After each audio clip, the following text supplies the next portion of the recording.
Today mga guys, yan, usapang ano naman tayo guys, usapang radiator. Yun oh. Ba't nga ba may radiator yung mga motor guys? May nakita kasi tayo na video na yung radiator daw ay design lang daw. Design lang daw sa mga motor at hindi wala daw, pwede raw tanggalin yung radiator. Kahit walang radiator daw, pwede raw daw ano. No. Ang radiator guys ay hindi po yan design sa mga motor. Yan po ay specs or baga yan ay anong tawag nito sa salitang Tagalog. Siya ay nagpapanatili ng kanyang heat temperature. Siya yung nagme-maintain. Yun. Para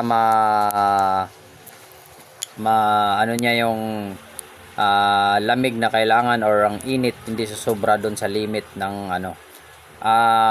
may nakita kasi tayong video doon guys na isa sa nakita natin yung hindi raw kailangan yung radiator, pero yung isa naman yung oil cooler naman, yung may nakita tayong video mga 5 years ago na, matagal na siguro, medyo may edad yung nag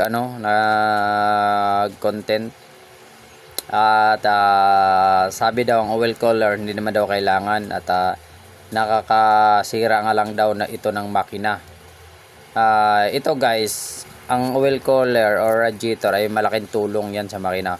Kung ang makina nyo ay may design lang siya, naka air cooled lang siya, mas the best kung may additional kayo, lagyan nyo pa ng oil cooler, kasi ang oil cooler kasi isa sa nagpapalamig ng langis. Siyempre pang malamig yung langis, posibilidad yung init niya ay hindi masyadong tataas doon sa approximate na pag nag long drive kaya isusubra sa init. Hindi siya gaganon na init.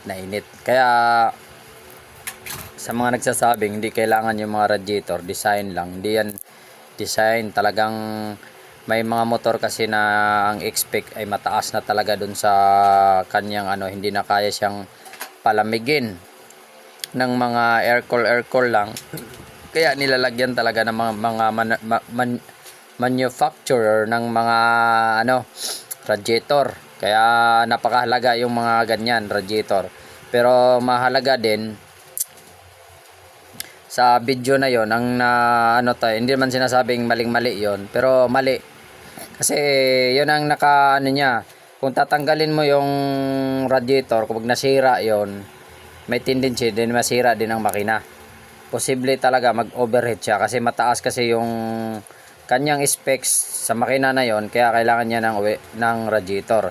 About naman doon sa oil cooler, kung kayo magkakabit, ang motor niya ay walang oil cooler like mga Pantra, mga basta wala siyang oil cooler, kinabitan nyo, mas maigi yun guys, mas the best yun.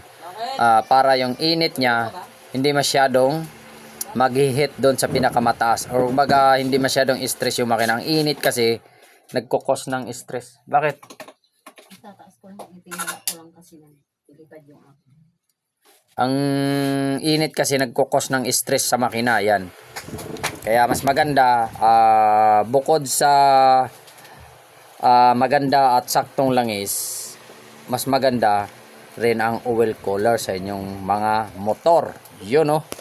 At yan ay isa lang naman guys, isa lang namang patunay na kahit yung mga ibang mga gumagawa ng motor, talagang mayroon yung advantage pagka naglagay kayo ng mga oil cooler. Hindi yan basta-basta design lang, yung sinabi natin na ko sa video na design lang daw, maaari daw magkulang yung langis doon sa kasi mapunta daw sa mayroon namang yan mayroon namang tamang paglagay ng mga oil cooler. Ang siyempre sa umpisa niyan hindi mo pa mapapupuno sa unang andar yan, pero pag nalagyan na ho ng langis yan, hindi na yung basta-basta yung nagdi-delay daw. May nakita kasi tayo doon, may na banggit siya doon na magdi-delay daw ng mga 10 seconds. Hindi yan nagdi-delay guys ng 10 seconds. Yan, yung mga oil cooler hindi yan nagdi-delay.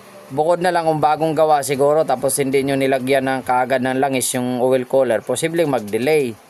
Pero kung mayroon na siyang nakalagay doon na oil, hindi na yan magdi-delay. Kumbaga pag may tumulak lang konti yan, lalabas na rin yung langis niyan. At hindi yan ganun kahina na magano. Pero mas maganda